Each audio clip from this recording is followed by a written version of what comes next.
A taberna vouche presentar unha amiga. Se alguén sabe como funciona a taberna en Galicia, por favor, forte aplauso, porque imos recibir a Pilucha do Piol. Pilucha, como estás? Queres estar de pé ou sentada? No, obviamente podo estar de pé, moi ben. Pilucha, aquí a tes. Pilucha, cantos anos tuvecho a taberna tú? Pois 65. Desde que nací hasta que me jubilei. Imos aprender hoxe moito de Pilucha. Pilucha, queremos falar contigo, pero quero que te poñas cómoda e, sobre todo, adentrarnos un pouco na vida de Pilucha, porque fixeron un documental maravilloso. Ímolo ver, un cachín. 65 anos nunha taberna e eu levo... Nací nunha taberna, sigo sendo taberneira e teño espírito de taberneira. A primeira taberna que houve nesta carretera foi a nosa. Por esta carretera había 7 tabernas nesta carretera, hasta chegar a Sallas. E agora, nesta mesma carretera, non queda ninguna taberna. Se te digo a verdade, eu fui unha muller máis feliz que pude ter a felicidade máis grande para min, foi a taberna. Para min era unha troula, era traballar, pero contenta porque había sempre cousas. Parte do documental, bueno, de unha serie documental que fixo o compañero Rubén Ríos. Sí. Vou facer a casa.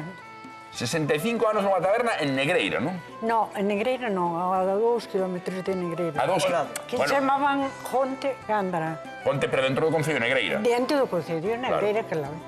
Pues sí. E penso que prácticamente naciche nunha taberna, non? Sí que nací mirando pastellas. Como mirando pastellas? Ainda estaba a casa sin acabar. Meu pai e máis miña nai abriron. Pero, claro, botaron no primeiro piso, abaixo puxeron a taberna, entonces o que tiñan que poñerlle por debaixo das tellas estaba sin poñer. Entonces, el dixíame sempre que eu que nacera mirando pa taberna, ou mirando pa as tellas. Para as tellas da taberna. As tellas da taberna. Que bonito. E cambiou moito, non, o tema das tabernas, é dicir, xa sei que cambiou, pero ao longo de 65 anos, que foi o cambio máis grande?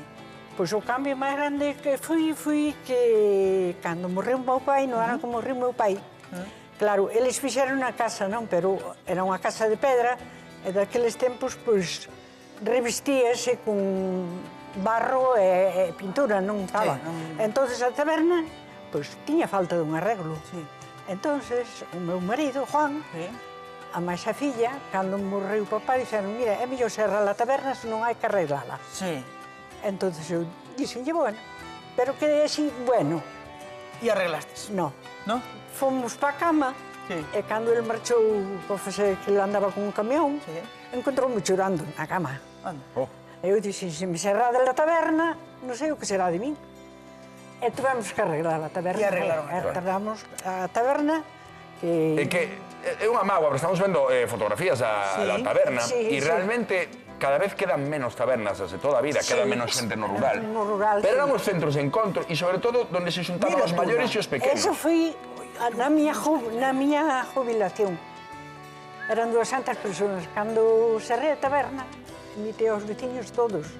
E amigos, ali de para... E levacho a tuna, claro, había que agotar. A tuna bebedoría, había que agotar as existencias. A tuna, ao mellor, estaba ali dende a inauguración e a mellor, pois, tamén marchar o día que cerran é un detalle feo. No, fui a filla, como levou. Ah, bueno, vale. Bueno, celebraron ese día de xubilación, pero aínda te siguen celebrando moito na túa terra porque o pasado 8 de marzo recibiche un recoñecemento ben especial, non? Moi especial que fui. Bueno, eso teño que agradecer ao alcalde de Negreira, a concejala, a psicóloga e a abogada. Foron os que fixeron todo. Eu, por mala suerte, estaba no hospital. Pero chegouche todo ese cariño e Recoñecemento recoñecemento todo ese cariño, da porque muller, estaba claro que o sí. auditorio todo completo, estaba a miña familia toda, todo o mundo. Porque quería non cambiar, pero eu non quixen, non, porque pasaron moito traballo a preparalo, entón eu dixen que non. Pois aí chegou ese recoñecemento da súa xente despois de tantos anos, pois o pedes a taberna e a persoa indicadísima para darlle uns consellos a Marcos. Marcos aínda non ten moi claro que o que non fai ben, así que imos facer unha comparativa. Xa sabemos que as comparacións son odiosas, pero para que che fagas así un... Vale, ímolo facer. Mira, atende ben. Claves para ser o taberneiro perfecto. Imos ver o caso de Pilucha e ti vaste responder ti mesmo se estás na liña ou non. hai que elexir un nome axeitado. Sí. Vale? Eso é o principal. Home, eu creo que o barulleiro está ben, porque o que quero é movimiento, quero que a xente o pase ben aquí na taberna, Barullo. quero unha actuación dun mago, un músico, vou traer a Ortiga un día, Eso, vou traer, o sea, eso vai ser... O Piolo tamén ten o seu aquel, Bueno, A vai, o Piolo verdade é que ben, un nome... está ben. O Piolo, sí, o Piolo ten moito... E onde ven o nome? Dime onde ven o nome. Ese é un apodo que tiña a familia de meu pai. Aí quedou así, o Aí piolo. quedou. O papá chamabanlle... O piolo. O Pois Piolo. eu é pola miña maneira E de a ser. taberna, pois, chamanlle a taberna do Piolo. Bueno, pois polo pronto sí que tiramos con Barulleiro, que parece Barulleiro que non vai o vou ben. cambiar. Xa Vale. vos O nome podedes xa o poñer temos. por diante para atrás que non o cambio. Decidido, vale, pois iso queda así. Agora, outro dos problemas que igual tamén Que? tiña é as horas de traballo que lle metes, porque a mí me dixeron que aquí Pilucha traballaba os 365 días do ano. Díxeme, non podo. Nunca, Teño convenio. cerrei un día. nin un día. Nin un Pero día. nin o día de ano novo. Nin o día de ano novo, o día de ano novo ainda era cando máis traballaba. E porque ali había nin moitos unha boda, nin manuales. nada. Moitos manuales, claro, están de santo. Sí, porque vamos a ver, quen era taberneira, primeiro que a min, era a miña nai. Sí. Entonces, miña nai, que morreu con 86 anos, tiña algo de Alzheimer, pero ela levaba o control da taberna, porque ela sabía, se un señor tardaba moitos días en vir, dicíame, Pilucha, ti fixastelle algo a ese señor? Lévache moitos días en vir. Ostras, que control. Ela, porque ela era taberneira. Uf. Era... Así me metió a min o Por barabullo. exemplo, Marcos, a última vez que abriche, cando foi? E non sabes. Pois non sei, eu que sei. Un desastre. Pois aí xa tes. Bueno, fai uns días. Asignatura pendente. E xa por último, algo que sí que fai totalmente a diferencia é o trato que se lle dá a clientela, a Aquí é confianza, excepcional, que lles fagas. Porque aquí Pilucha coñecía ata os alcumes, os motes, o nome dos pais, dos fillos, dos avós, de toda a familia, que sí? Hombre, sí, Ademais, señor. ali, donde tiña eu a taberna, é unha parroquia que sempre fui unha parroquia moi divertida. Había unha xente moi divertida. Ali chegaban 3 ou 4 señores que morreron xa hai moitos anos, eran medios músicos, e chegaban e dixían, pero aquí que está pasando? Aquí, veña! Empezaban a cantar, e tocar o bombo, e tocar...